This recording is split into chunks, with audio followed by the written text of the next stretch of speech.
하나님 말씀 룻기 보겠습니다. 룻기 4장 9절에서 12절입니다. 한 절씩 교독하겠습니다.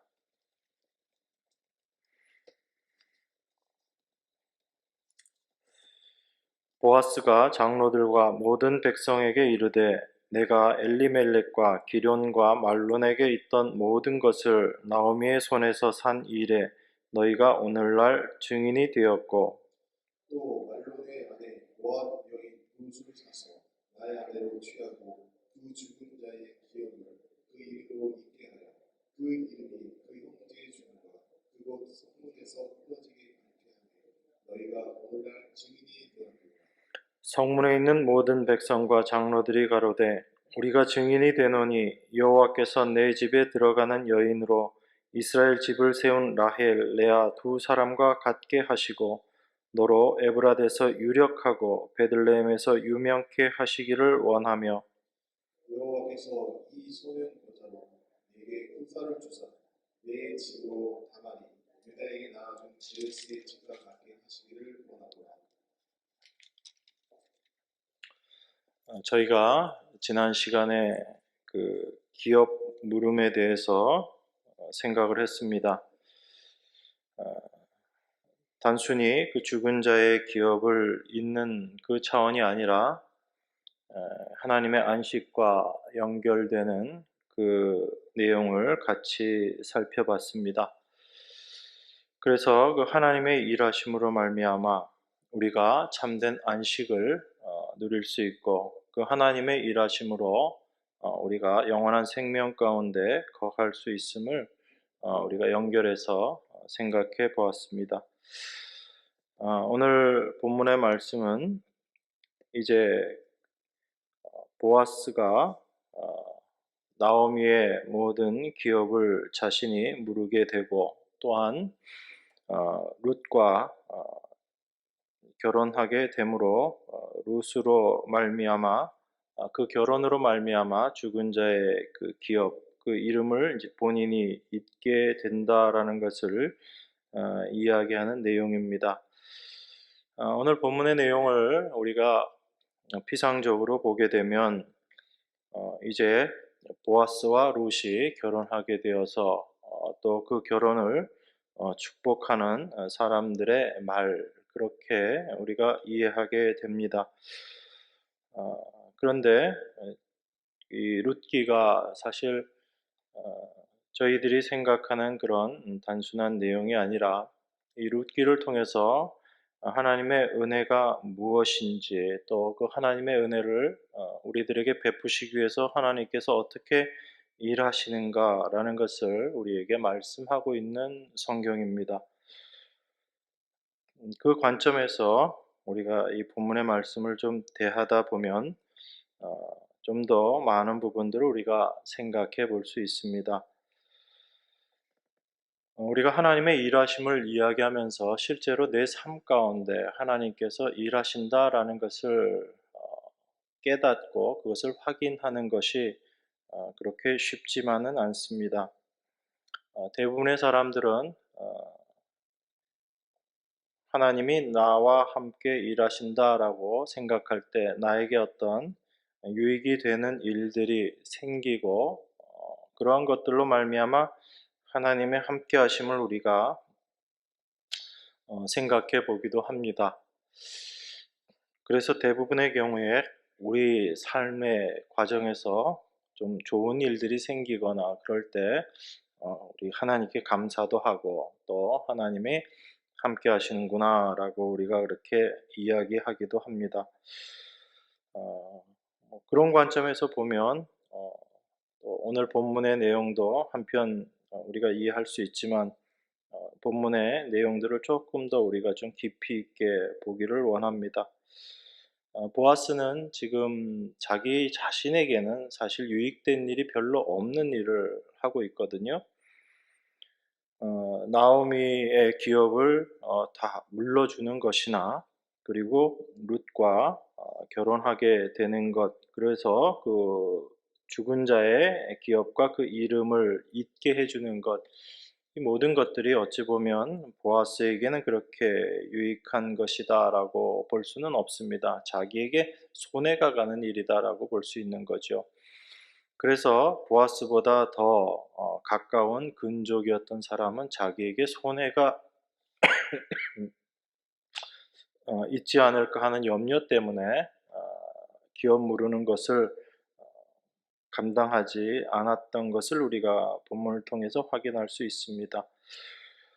어, 그런 차원에서 보아스가 이 모든 일들을 행하게 되는 것은 자기 자신의 어떤 유익, 나의 이익 이런 것들을 생각하지 않았다라는 것입니다.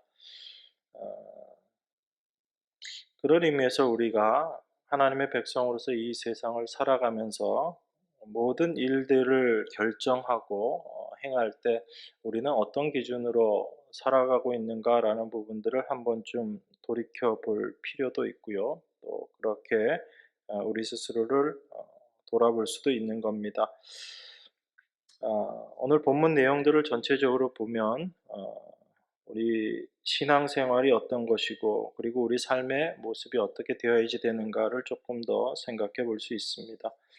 11절, 12절에 보면 이렇게 이야기합니다. 성문에 있는 모든 백성과 장로들이 가로되 우리가 증인이 되노니 여호와께서 내 집에 들어가는 여인으로 이스라엘 집을 세운 라헬, 레아 두 사람과 같게 하시고 너로 에브라데서 유력하고 베들레헴에서 유명케 하시기를 원하며 이렇게 이야기합니다. 이게 단순히 그 백성과 장로들이 이 두 사람의 결혼을 축하한다라는 그 차원의 의미를 넘어서 우리가 좀 살펴보기를 원하는데요. 백성과 장로들이 가로되 우리가 증인이 되노니 여호와께서 내 집에 들어가는 여인으로 이스라엘 집을 세운 라헬, 레아 두 사람과 같게 하기를 원한다라고 그렇게 이야기합니다. 이 본문의 말씀은 사실 하나님의 일하심을 우리들에게 이야기해주고 있는 것입니다. 우리가 창세기를 통해서 잘 알고 있습니다. 라헬과 레아에 대한 이야기를 우리가 알고 있습니다. 창세기 29장 31절에 보면 여호와께서 레아에게 총이 없음을 보시고 그의 태를 여셨으나 라헬은 무자하였더라 이렇게 이야기합니다. 그러니까 라헬에 비해서 상대적으로 레아가 좀 사랑받지 못하는 그런 아마 모습이었던 것 같습니다. 그래서 하나님께서 레아에게 총이 없음을 보시고 사랑받지 못함을 보시고 그의 태를 열어주셨다라고 이야기합니다. 그리고 라헬은 무자하였더라 이렇게 이야기해요. 그러니까 이 레아가 자녀를 낳은 것 이거는 인간의 힘으로 자녀를 낳았다라고 우리는 그냥 결혼했으니까 그렇게 생각하지만 성경은 오히려 그 일을 하나님께서 그의 태를 여셨기 때문에 자녀를 낳을 수 있었다라고 그렇게 이야기합니다. 그리고 창세기 30장 22절에 보면 하나님이 라헬을 생각하신지라 하나님이 그를 들으시고 그 태를 여신 고로 이렇게 나오는 말씀이 있습니다. 30장 22절이요. 그러니까 하나님께서 라헬은 무자했었는데 그 라헬이 자녀를 낳을 수 있었던 것은 하나님께서 그 라헬을 생각하시고 그리고 하나님이 라헬의 기도를 들으시고 그 태를 여셨다라고 이렇게 이야기하는 겁니다. 이런 관점에서 볼 때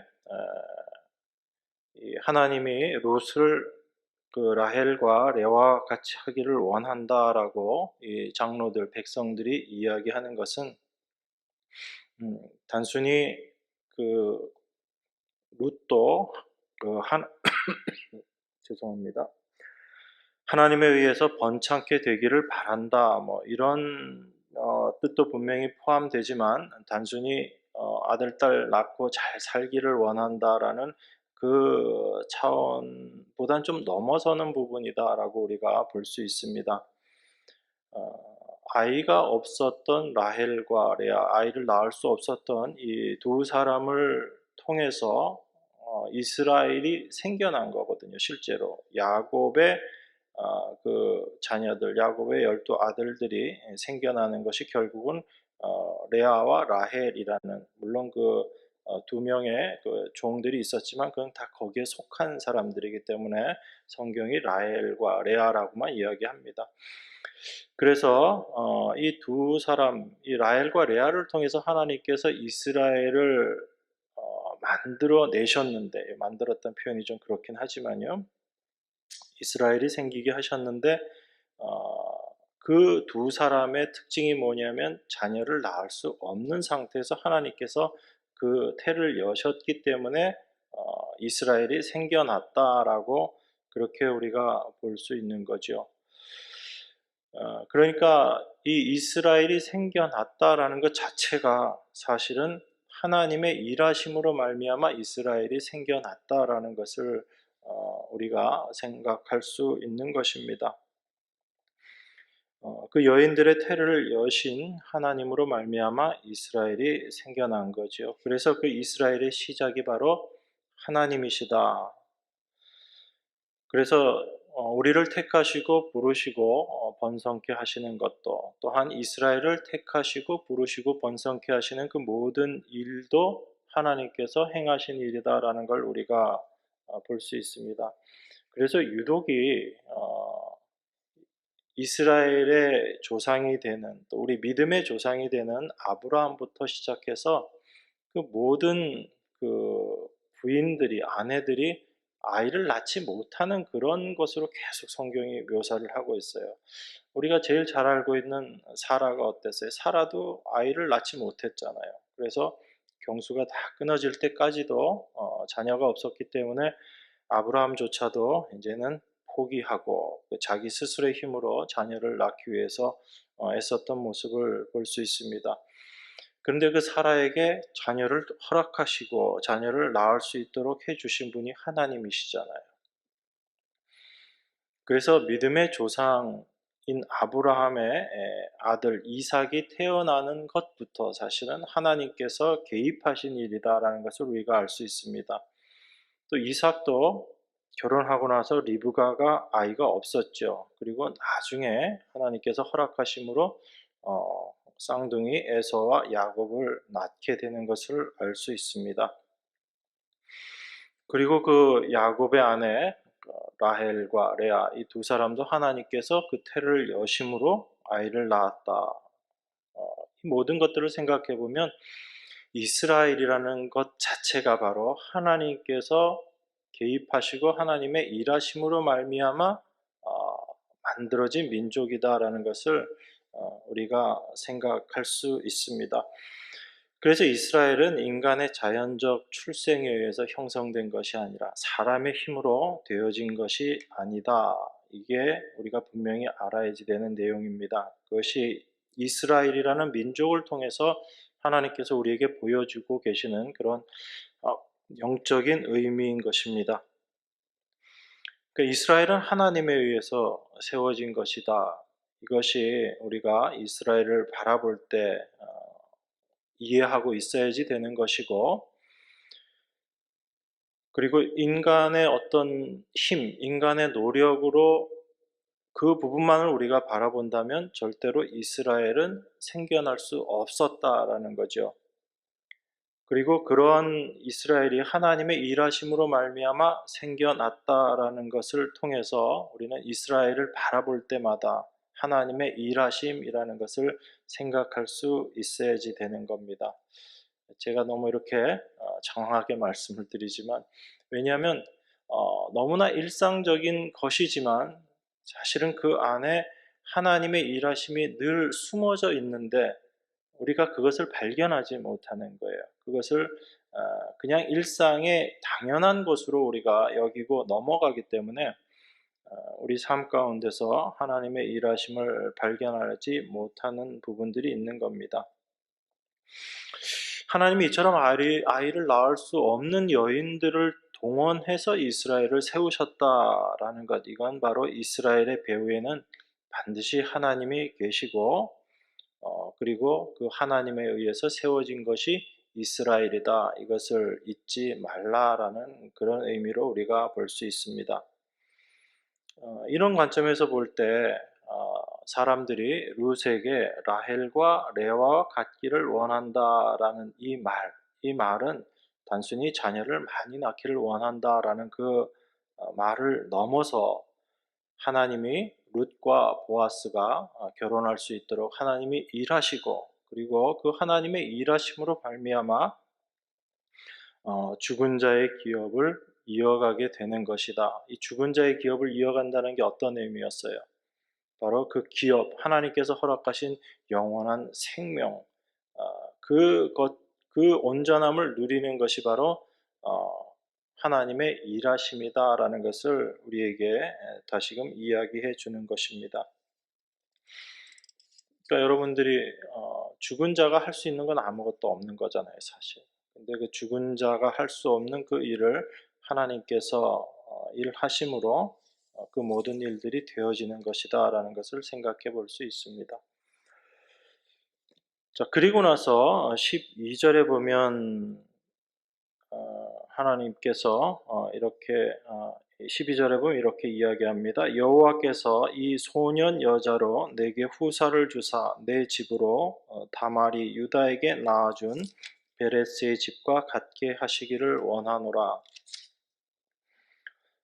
여러분, 이 12절 말씀이 사실 이 창세기의 내용을 잘 아는 사람들에게는 이게 별로 이렇게 축복의 말같이 들리지는 않을 거예요. 여러분, 어, 그 다말의 이야기 여러분 아시죠? 그 다말은 어떤 사람이죠? 시아버지와 함께 해서 자녀를 낳은 사람이 이 다말이거든요. 그래서 사실은 이 사람들이 지금 라헬과 레아를 이야기하고 다말을 이야기하는데 이 의미를 우리가 조금 생각해 보고, 그리고 나서 룻기에서 이야기하고자 하는 것이 무엇인가를 우리가 조금 더 살펴보기로 하겠습니다. 우리 창세기 38장 한번 보겠습니다.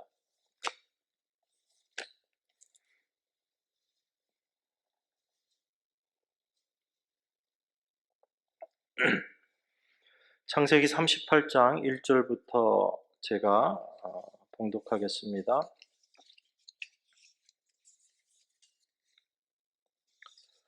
그 후에 유다가 자기 형제에게서 내려가서 아둘람 사람 히라에게로 나아가니라. 유다가 거기서 가나안 사람 수아로 하는 자의 딸을 보고 그를 취하여 동침하니 그가 잉태하여 아들을 낳음에 유다가 그 이름을 엘이라 하니라.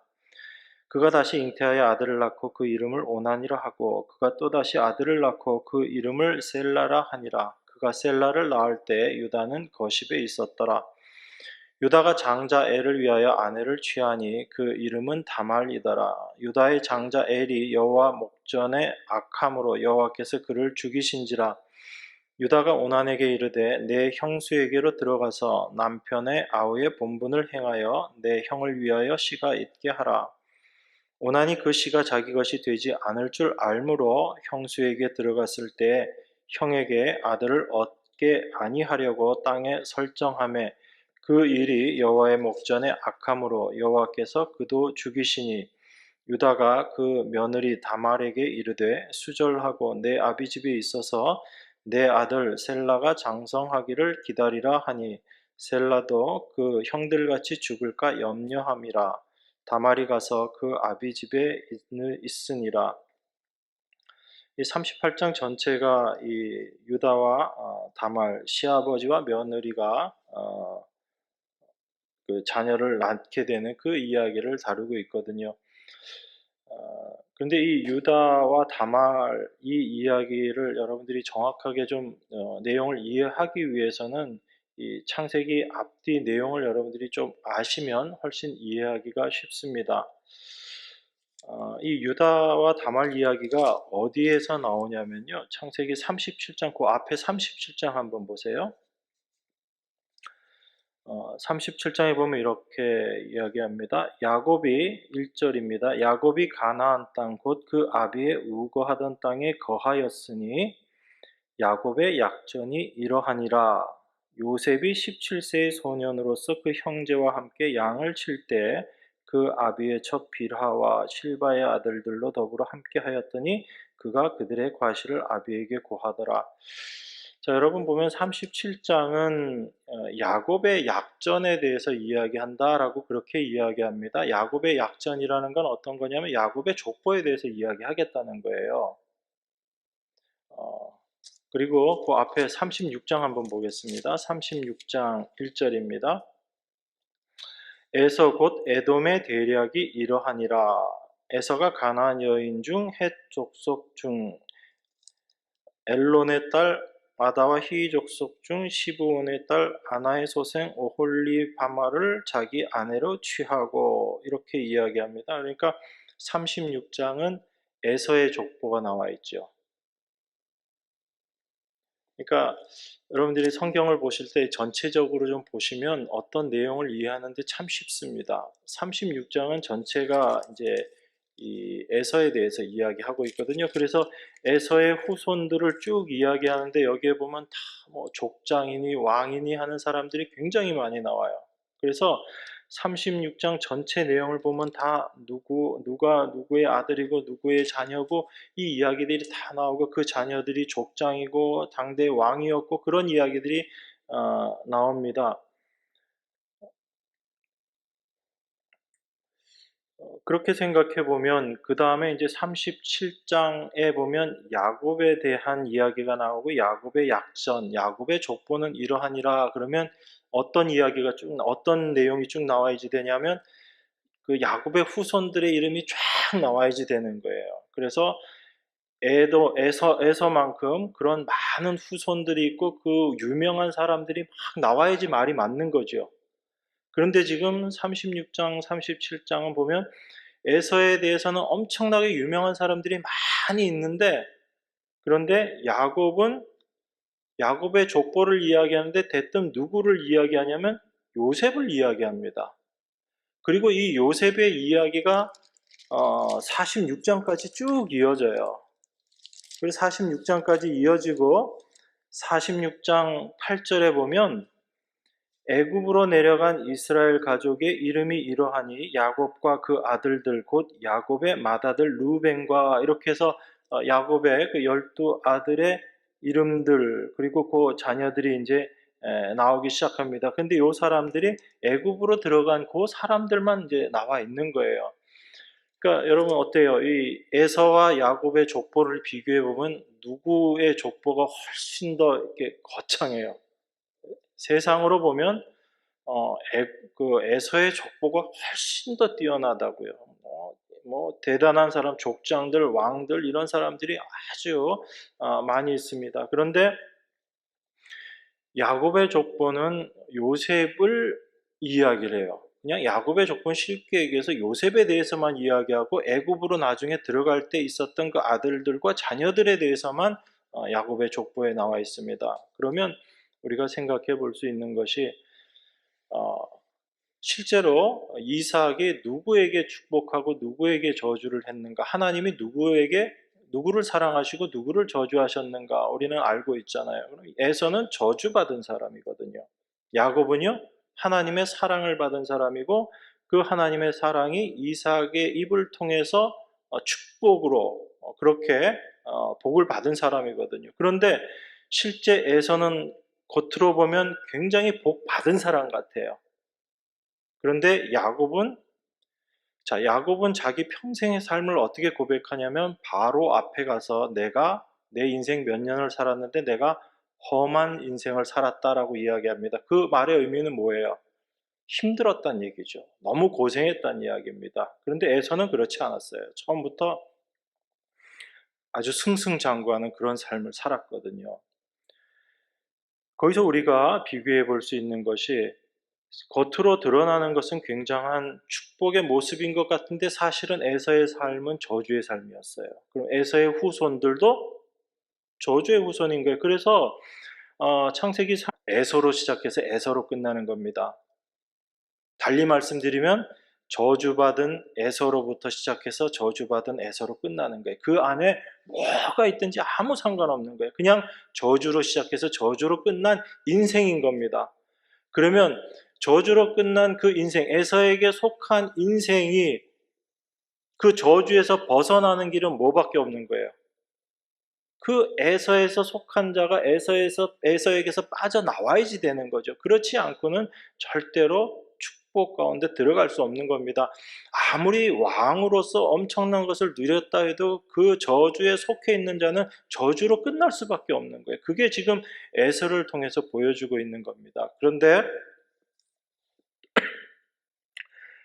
하나님의 그 사랑을 받은, 하나님의 축복을 받은 야곱의 삶의 모습은 어떻게 나타나냐면 요셉이라는 사람의 삶을 통해서 야곱의 삶, 하나님께로부터 사랑받는, 하나님께로부터 축복받은 백성의 삶이 어떤가를 보여주고 있는 거예요. 그러니까 37장에서 야곱의 약전은 이러하니라, 야곱의 족보는 이러하다라고 해서 야곱이라는 그 존재, 하나님의 사랑을 받은 존재를 지금 누구를 통해서 설명하고 있냐면 요셉이라는 사람을 통해서 설명하고 있는 거예요. 그래서 37장부터 요셉의 이야기가 그냥 쭉 나오는 겁니다. 그래서 그 요셉은 우리가 어떤 사람으로 대표적으로 알고 있는 거예요. 요셉은 형제들을 위해서 희생한 사람이잖아요. 그 요셉의 희생으로 말미암아 이스라엘이 살아날 수 있었던 거지요. 형제들에게 시샘을 받고 형제들로부터 부당한 대우를 받음으로 말미암아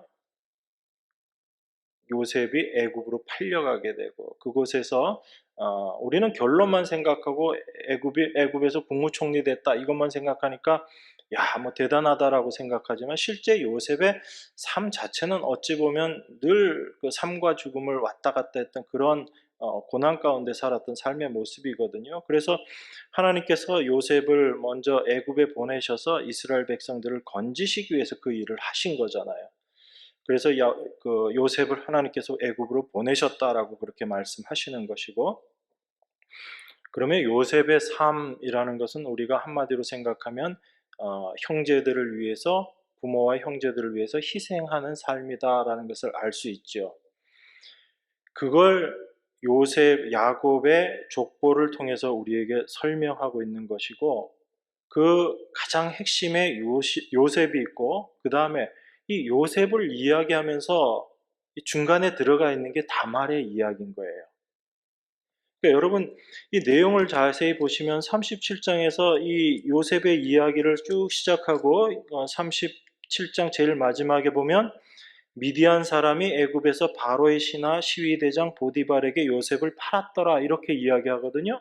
그리고 39장 1절 한번 보세요. 오늘 창세기 뭐 거의 다 막 복습하듯이 보는데 39장 1절에 보면 요셉이 이끌려 애굽에 내려가매 바로의 신하 시위대장 애굽 사람 보디발이 그를 그리로 데려간 이스마엘 사람의 손에서 그를 샀다라고 이야기하죠.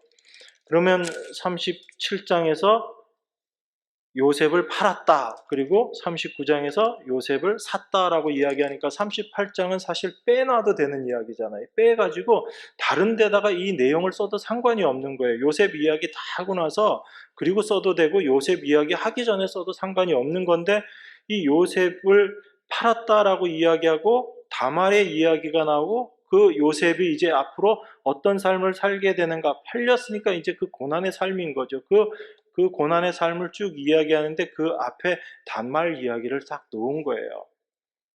그러면 우리가 짐작해 볼 수 있는 거죠. 다말은 요셉의 삶을 이야기하면서 그 다말을 통해서 요셉의 삶의 내용이 어떤 것이고, 그리고 그 요셉의 삶이 상징하고 있는 야곱이라는 그 하나님의 사랑받는 자의 삶의 모습이 어떠한 것인가라는 것을 우리에게 지금 이야기하고 있는 내용인 겁니다. 이 얘기를 하려고 제가 성경을 이렇게 계속 왔다 갔다 한 거예요. 결국은 다말 이야기는 어떤 이야기예요? 다말의 희생을 지금 이야기하고 있는 거예요. 그냥 단순하게 시아버지하고 간통해가지고 아들을 낳았다라는 이 이야기가 아니라 다말의 희생으로 말미암아 유다의 후손의 족보가 이어지게 되는 그 일을 하고 있는 겁니다. 그래서 38장 저희가 읽은 내용까지 쭉 보면 그런 거죠. 유다가 그 자기 장자 애를 위해서 다말을 데리고 와서 결혼을 시킵니다. 그런데 무슨 이유인지 아들이 죽어요. 아들이 죽게 되니까 우리가 잘 알고 있는 그 시형제 결혼법, 그걸 통해서 이야기를 하는 거죠. 지금 유다가 오난에게 이야기합니다. 8절에서 유다가 오난에게 이르되 내 형수에게로 들어가서 남편의 아우의 본분을 행하여 내 형을 위하여 씨가 있게 하라, 그렇게 이야기합니다. 그런데 오난이 그 유다의 말을 지키지를 않죠. 그래서 자기의 씨를 형수에게 주는 것을 원하지 않아서 그냥 땅에다가 설정을 해버립니다. 그랬더니 하나님께서 그걸 악하게 보시고 그 오난도 어떻게 해요? 죽이셔요. 그래 죽이시니까 어, 유다 마음 가운데 이제 두려움이 생긴 거죠. 이제 아들 하나, 셀라 하나 남았는데 여차하면 이 셀라도 죽겠구나, 이렇게 생각을 하게 된 거지요. 그래서 유다가 다말에게 셀라가 아직 어리니까 장성할 때까지 기다려라. 그래서 그동안은 너 아버지 집에 가 있어라, 친정 가 있어라라고 그렇게 이야기한 겁니다. 하나님께서 왜 그 오난을 죽게 했을까요? 악하다고 이야기했거든요. 왜 그러냐면 우리가 지금까지 쭉 생각했던 그 기업을 물은다라는 것, 그 이름을 잇는다라는 게 어떤 의미인지 저희가 늘 생각했잖아요. 지난 시간에도 생각하고. 그 기업이라는 것, 이름을 잇는다라는 것은 하나님의 은혜 가운데 속하게 된다는 얘기거든요. 하나님의 백성으로 살아가게 된다는 이야기거든요. 그런데 그 일을 오난이 거부해 버린 거잖아요. 그러니까 하나님의 그 일을 오난이 거부했기 때문에 그것이 하나님 앞에 악한 거예요. 단순히 내 씨를 형수에게 주기 싫다, 그 차원의 이야기가 아니라 하나님이 축복한 그 축복을 축복으로 인정하지 않고 받아들이지 않았다는 이야기거든요. 어찌 생각하면 오나는 자기가 희생해서 자기 형의 이름을 이어야지 되는 그 일에 대해서 자기가 거부해 버린 거죠. 자기 자신만을 생각하는 그런 모습인 것이고, 어쨌든 그 일 때문에 오난도 죽게 되고 유다는 마지막 남은 아들 하나 죽게 될까봐 이제 그 며느리를 친정에 가 있게 합니다. 그리고 나서 잠시 후에 얼마 지나고 나서 유다의 아내가 죽게 되죠. 유다가 아내가 죽게 되니까 이제 유다가 마음의 위로를 좀 받기 위해서 지내다가 이제 양털 깎기 위해서 딥나로 올라갑니다. 그때 어, 누군가가 다말에게 이야기하죠. 네 시아버지가 양털 깎기 위해서 딥나로 온다라고 이야기하니까 다말이 창녀처럼 그렇게 꾸미고 유다를 유혹하는 거죠. 그렇게 해서 유다와 관계를 맺게 되고 그 관계를 맺은 대가로 원래 염소 새끼 하나 주겠다라고 얘기했는데 그 증거로 이것 달라 해가지고 나중에 자기가 그 죽음에서 벗어나게 되는 그 일 쓰여 있는 게 38장 내용의 전부인 거예요. 그런데 우리가 이 38장의 내용을 보면 그 유다가 그 다말이 한 일을 나중에 알게 되고 나서 다말에게 그렇게 이야기합니다. 38장 24절에 보면 유다가 그렇게 이야기하죠. 어, 혹이 유다에게 고하여 가로되 내 며느리 다말이 행음하였고 그 행음함을 인하여 잉태하였느니라. 유다가 가로되 그를 끌어내어 불사르라 라고 그렇게 이야기합니다. 그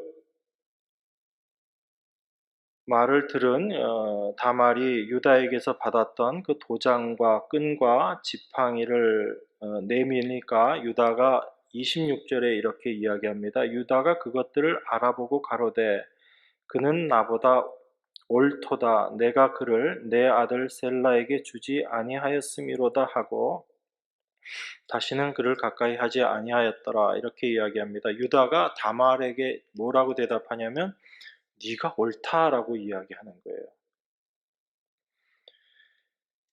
이건 단순히 그 다말이 유다를 속여서 임신한 것 그것 자체 그걸 옳다 그렇게 이야기한 것이 아니고 유다가 했던 그 행동이 다말이 했던 그 행동 자체가 옳다라는 거예요. 다말이 했던 행동이 어떤 것이냐면 비록 자기 자신이 그 창녀처럼 행동해서 시아버지에게 어, 시아버지와 그 몸을 썩는 그 일을 행했지만 우리가 윤리나 도덕적으로 생각하면 도저히 말이 안 되는 이야기잖아요. 어찌 보면 여인으로서는 굉장히 수치스러운 일을 한 거거든요. 그런데 그 일을 한 그 다말을 유다는 네가 옳다라고 이야기하는 거예요. 그러니까 우리가 세상의 기준으로 유다의 말이나 다말의 행동을 평가할 수 없는 거죠. 다말은 왜 그 일을 했는가 하면 단순히 셀라를 자기에게 남편으로 주지 않았기 때문에 그런 것이 아니고 다말에겐 정말로 귀중했던 게 있었던 거예요. 그게 뭐냐면 그 자기 죽었던 남편의 그 이름을 잇는 것, 그 가문을 이어가는 것, 이것만큼 중요한 것이 없다라는 겁니다. 그러니까 다말에게 있어서는 그 기업을 잇는 것, 이름을 잇는다라는 것 자체가 어떤 것인지를 알고 있었다는 이야기예요. 그것을 알고 있었기 때문에 자기 자신이 굉장히 수치스러운 일이지만 그 일을 감당했던 것이고 또 한편 생각하면 다말이 그 모든 일들을 할 수 있었던 그 배경에는 누가 있는가 하면 하나님이 계시다라는 얘기예요. 그러니까 하나님이 다말에게 그 마음을 주시고 그 모든 일들을 행하게 하셨다라는 거지요. 다말이 단지 자기 자신만을 생각했다면 그 일을 행할 수 없었던 거예요. 그래서 유다가 다말이 한 행동 그 자체를 보고 네가 옳다라고 이야기한 겁니다. 그것이 우리가 그 다말의 삶을 통해서 우리가 확인할 수 있는 거죠. 그러니까 이 다말의 이야기는요, 다말의 이야기가 품고 있는 그 내용이 바로 요셉이 애굽으로 팔려가는 그 내용이 의미하고 있는 것이고, 바로 그 요셉의 역할이 무엇인가라는 것을 다말을 통해서 지금 보여주고 있는 거예요. 다말은 자기 자신의 희생을 통해서 그 가문의 이름을 이어나가는 일을 한 거거든요. 그게 바로 다말의 희생이었던 겁니다.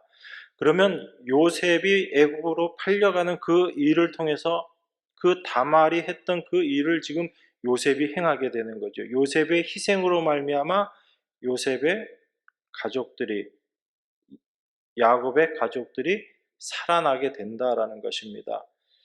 그래서 우리가 그 요셉을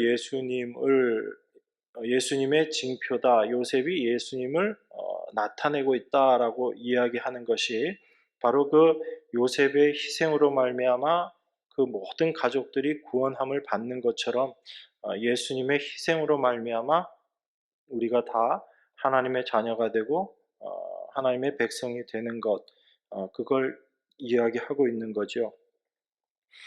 그래서 지금 이 룻기에서 백성들과 장로들이 룻에게 이야기하면서 그 축복하는 그 말이 단순한 사람 그 자녀들을 많이 낳고 너가 풍족한 그런 어, 많은 자녀들을 낳는 그런 여자가 되기를 원한다라는 그 차원의 의미를 떠나서 하나님께서는 지금 이 사람들의 입을 통해서 무엇을 이야기하고 계시는가? 바로 이 룻의 그 희생을 통해서 하나님의 온전한 희생을 이루어내는 그 하나님의 아들 예수 그리스도를 이 땅에 보내실 것을 지금 같이 이야기하고 있는 거예요. 그래서 12절에서 여호와께서 룻기 4장 12절입니다. 여호와께서 이 소년 여자로 내게 후사를 주사 내 집으로 다말이 유다에게 낳아준 베레스의 집과 같게 하시기를 원하노라 이렇게 이야기하는 겁니다. 다말이 쌍둥이를 낳았죠. 쌍둥이를 낳았는데 베레스가 첫째예요, 둘째예요? 둘째거든요. 첫째를 이야기하지 않고 둘째를 이야기합니다. 근데 둘째를 이야기하는 이유는 뭐냐면 이 베레스가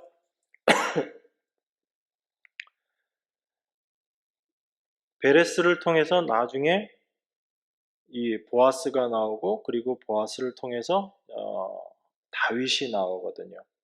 그 다윗을 통해서 그 다윗의 그 후손으로 또 예수님께서 어, 이 땅에 오시게 되는 것이고, 그러니까 지금 이 사람들의 축복의 이야기는 단순히 결혼해서 아들, 딸 많이 낳고 잘 살아라라는 이 축복의 이야기이기보다는 이 룻을 통해서 지금 참된 희생으로 말미암아 하나님의 그 계보를 이어가는 그 기업을 이어가는 그 일이 얼마나 축복된 것인가를 지금 우리에게 이야기해 주고 있는 그 말씀이다라는 것을 우리가 알 수 있습니다. 그래서 우리는 사실 이 하나님의 말씀을 통해서 늘 집중해야지 되는 것이 무엇이냐면 이 성경에 나와 있는 사람들의 배후에서 일하고 계시는 하나님을 우리가 올바로 발견할 수 있어야지 됩니다. 그 하나님을 우리가 올바로 발견하게 될 때 우리들의 삶 가운데서 여전히 우리의 삶을 주관하시고 우리의 삶을 인도하고 계시는 하나님의 일하심을 우리가 올바로 볼 수 있는 거예요. 그렇게 될 때 우리 자신에 대해서도 우리가 실망하거나 그런 부분에서 벗어날 수 있지만 우리 신앙생활하는 교회 안에서의 삶에서도 우리가 다른 시각으로 형제자매들을 바라볼 수 있는 것입니다. 아브라함을 우리가 늘 이야기하지만 그 아브라함을 믿음의 조상이다라고 이야기하고 아브라함의 삶을 이야기하지만 정말 중요한 건 어떤 거예요? 그 아브라함을 믿음의 조상 되게 하신 하나님의 일하심이거든요. 근데 우리는 많은 경우에 그 하나님의 일하심보다는 아브라함이라는 사람 자체에 우리들이 많이 집중을 해요. 그래서 성경을 보면서도 그 성경에 나와 있는 위인들, 위대한 사람들을 이야기하면서도 그 위대한 사람들의 배후에서 일하고 계셨던 하나님에 대해서는 우리가 놓치는 경우들이 참 많습니다. 이게 우리가 신앙생활하면서 사람에게 집중하는 모습인 거예요. 사람에게 집중하면 사람에게 실망할 수밖에 없거든요. 그래서 우리는 사람을 보지 말고 오히려 그 사람의 배후에서 일하시는 하나님의 일하심을 볼 수 있어야지 돼요. 그랬을 때 어떤 사람이 아무리 뛰어나더라도 그 사람을 본받으려고 하지 않고 또 내가 기대했던 그 사람이 기대에 못 미치는 행동을 한다 할지라도 그 사람에 대해서 실망하지 않게 되는 거거든요. 그런 부분들이 우리가 신앙생활하면서 많이 부딪히는 그런 부분들이기 때문에 우리는 말씀을 통해서 그런 것들을 조금 더 확인해 나가야지 되는 겁니다. 그래서 사람에 집중하기보다는 그 사람의 배후에서 일하시는 하나님의 일하심을 우리가 올바로 알 수 있게 되면 우리의 모든 삶도 하나님 앞에 맡겨드릴 수 있게 되는 거예요. 내가 내 인생 책임지는 것이 아니구나라는 것도 분명히 알게 되고 그렇게 될 때 우리들의 삶에 있어서 참된 자유함이 있게 돼요. 그렇지 못하면 여전히 우리는 내가 어떻게 함으로 말미암아 그 결과로 무엇이 되어질 것이다라는 생각에 잡혀 있게 돼요. 그런데 이게 사실은 사탄의 생각이거든요. 이 세상에는 너무나 일반적인 것이 조건이라는 거예요. 원인과 조건, 그 조건으로 말미암아 어떤 결과가 생긴다는 거죠. 이렇게 하면 이런 결과가 생긴다. 이게 세상에서 너무나 상식적인 내용입니다. 그런데 성경은 절대 그렇지 않거든요. 우리의 어떤 조건으로 말미암아 어떤 결과가 생겨나는 게 아니에요. 우리와 전혀 상관없이 우리의 행함과 우리의 일과 상관없이 결론을 만들어내시고 창조하시는 분이 하나님이신 거예요. 그래서 그분이 창조의 하나님이신 거고요. 그런데 우리는 신앙생활을 하면서도 자꾸 어떤 그 조건이라는 틀 속에 우리 자신들을 집어넣고 모든 일들을 그렇게 평가하려고 합니다. 그래서 우리가 이렇게 하면 이런 결과가 나오겠지라고 생각해요. 우리가 이렇게 해도 그런 결과가 나오지 않을 것에 대해서는 생각하지 못하고, 그래서 우리가 이렇게 했는데도 결과가 좋지 않으면 거기서 실망하게 되고 낙담하는 거거든요. 근데 성경은 하나님의 일하심은 그렇지 않습니다. 우리의 어떠함과 전혀 상관없이 하나님은 당신의 일을 이루어내시는 분이신 거예요. 만약에 우리의 어떠함으로 말미암아 하나님께서 어떤 결과를 만들어내신다라고 하게 되면 우리에게 남은 건 뭐밖에 없어요?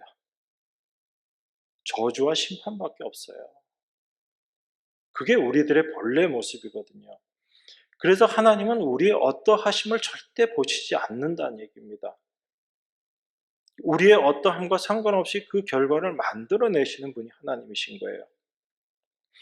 그래서 우리 자신의 삶을 보는 것도 마찬가지고, 우리 주변의 사람들을 바라볼 때도 그 사람과 우리 자신에게 집중하기보다는 이 모든 일의 뒤에서 실제로 일하시는 그 하나님의 일하심을 우리가 늘 기대하고 생각할 수 있다면 우리들의 신앙생활의 삶의 모습이 달라질 수밖에 없을 것이다 라는 것을 우리가 생각할 수 있습니다. 결론적으로 오늘 본문 4장 10절 보면 이렇게 이야기합니다. 또 말론의 아내 모압 여인 룻을 사서 나의 아내로 취하고 그 죽은 자의 기업을 그 이름으로 잇게 하여 그 이름이 형제 중과 그곳 성문에서 끊어지지 않게 하매 너희가 오늘날 증인이 되었느니라. 보아스가 하는 얘기죠. 보아스 자신이 그 죽은 자의 기업을 그 이름으로 잇게 한다라고 그렇게 이야기합니다. 그런데 죽은 자의 기업을 그 이름을 잇게 하는 일, 사실 죽은 자가 할 수 있는 건 아무것도 없잖아요. 그 일을 보아스가 하지만 사실은 누가 하시는 거예요? 하나님이 그 일을 하시는 거예요. 그래서 하나님께서 보아스를 통해서 그 죽은 자의 기업, 그 이름을 잊게 하는 일, 그걸 지금 하고 계시는 겁니다. 그러니까 하나님이 보아스의 삶 가운데 개입하신 거죠. 하나님이 개입하시니까 보아스는 어떤 삶을 살게 되는 거예요? 자기에게 전혀 유익이 없는 삶이지만, 자기의 것을 그냥 내어줄 수밖에 없는 그런 삶이지만, 하나님이 개입하심으로 말미암아 그 하나님의 일하심, 하나님의 말씀에 순종되어지는 삶을 살아가게 되는 거거든요. 그게 성도들의 삶의 모습이에요. 그래서 우리가 이 세상을 살아가면서 어찌 보면 손해보는 것 같은 삶을 살기도 하고, 우리가 피해보는 삶을 살기도 하는 것 같지만, 사실은 그 삶의 모습을 통해서 하나님께서 우리 삶 가운데 개입하고 계심을 우리가 고백하고 증거하는 삶을 살아가는 것입니다. 세상 사람들이 우리를 볼 때는 왜 이렇게 미련하게 사냐고, 왜 이렇게 지혜롭지 못하게 사냐고 그렇게 이야기할 수 있겠지만, 우리 안엔 분명하게 확인되어지는 것이, 내가 생각하는 이런 세상의 유익들, 에서가 세상에서 누렸던 그 모든 그런 것들은 결국은 다 없어질 것들 뿐인 것이고, 그것은 저주로 시작해서 저주로 끝나는 것 뿐이다. 그걸 우리가 분명히 알고 있기 때문에 우리가 이 세상에서 누리게 되는 그 어떤 세상적인 것들도 결국은 다 버려야지 되는 것이고, 이것은 배설물이고 쓰레기밖에 되지 않는다라는 것을 우리가 알기 때문에, 그런 것을 버릴 때 세상 사람들은 그것을 왜 그렇게 미련하게 사느냐, 왜 이렇게 지혜롭지 못하게 사느냐라고 이야기할지 몰라도 우리 안에는 분명한 확신이 있는 거죠. 나에게는 이 세상의 것보다 더 귀하고 중요한 것이 있고, 나는 그것을 내 마음 가운데 품고 있기 때문에 그 품은 대로, 내가 내 마음 가운데 받은 대로 나는 그 삶을 살아간다라는 것을 이 세상 가운데 증거하는 것입니다. 여러분, 우리 이 성도들의 삶 속에 우연이라는 것, 이런 거 사실 없는 거예요. 다 하나님이 개입하신 겁니다. 그래서 이 룻기, 지난번에 저희가 룻기서를 볼 때도 룻기 2장 3절에 보면 룻이 가서 베는 자를 따라 밭에서 이삭을 줍는데 우연히 엘리멜렉의 친족 보아스에게 속한 밭에 이르렀더라, 그 표현이 나오고, 4절에 보면 마침 보아스가 베들레헴에서부터 와서 베는 자들에게 이르되, 이렇게 정말 우연인 것처럼 되는 표현을 굳이 여기다 집어넣는 거예요. 집어넣어 놨지만 사실은 이게 우연히, 우리가 바라보기에는 우연이 된 것이고 우리가 바라보기에는 마침 그렇게 된 것 같지만 이 우연과 마침조차도 누가 개입하신 거예요? 하나님께서 개입하셨다라는 것을 지금 우리에게 이야기하고 있는 것입니다. 이렇게 우리들은 다 죽은 자로서 하나님의 영원한 기업에 속하지 못하는 자들이었는데 예수 그리스도의 희생으로 말미암아 하나님의 그 기업에 그 이름을 잇는 자들에게 우리가 다 속한 자가 된 것이죠. 이 하나님의 일하심, 이걸 우리가 늘 마음 가운데 새기고 우리 삶 가운데서 잊지 않게 될 때 우리 삶에 있어서의 오히려 날마다의 삶을 통해서 하나님의 하나님 되심을 우리가 나타내고 증거하는 증인으로서의 삶을 살아가게 되는 줄 믿습니다. 늘 이 삶에 충실한 여러분과 제가 되기를 바랍니다. 기도하겠습니다. 하나님의 일하심을 잠시 묵상했습니다. 우리들이 너무나 가볍게 생각하고 쉽게 지나칠 수 있는 삶의 여정조차도 하나님께서 저희와 함께 하시고 저희들의 삶을 인도하고 계심을 우리 믿음의 눈이 뜨여져서 옳게 바라볼 수 있도록 하나님 인도하여 주시옵소서. 그래서 우리의 모든 삶을 하나님 앞에 올려드리며 그 하나님의 말씀 앞에 참된 소망을 가지고 살아가는 저희 모두가 될 수 있도록 축복하여 주시옵소서. 귀하신 예수 그리스도 이름으로 기도드리옵나이다. 아멘.